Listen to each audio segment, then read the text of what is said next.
Dongengna nyaeta Pandawa mangkat. Yudhistira naik gunung Himalaya minangka lalampahan pamungkasna.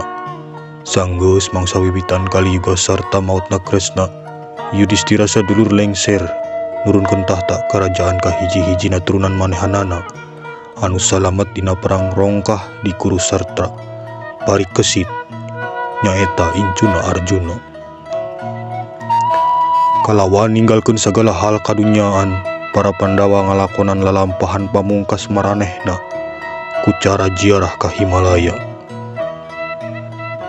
Waktu naik punclut Drupadi jeung Pandawa sadulur hiji-hijina pupus kaseret ku kasalahan sarta dosa maranehanana anu saestuna.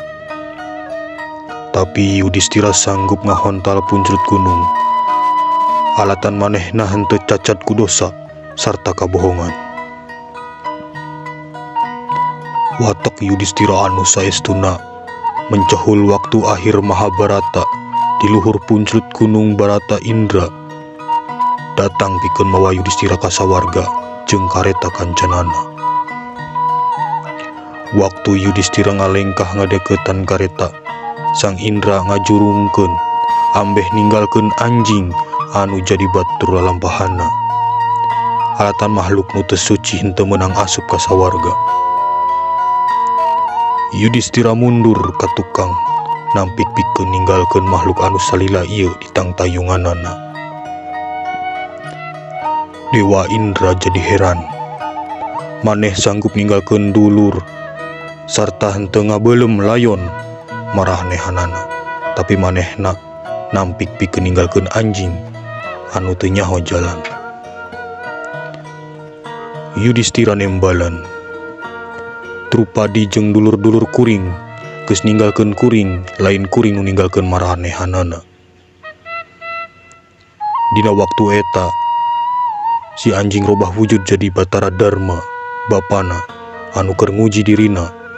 Yudhistira dibawa indit ku kareta Indra dina waktu ngahontal sawarga manehna henteu manggihan dulur-dulurna anu soleh atawa pamajikanna Drupadi. Tapi manehanana nempo Duryudana katut baladna anu jahat.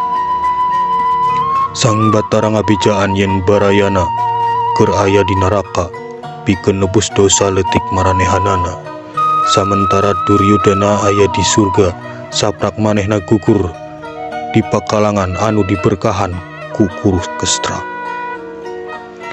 Yudhistira kalawan ikhlas indit ke neraka pikeun nepungan barayana, tapi tetempuan sarta sora anu ngarautan hate jeung getih kentel ngajadikeun manehna sieun.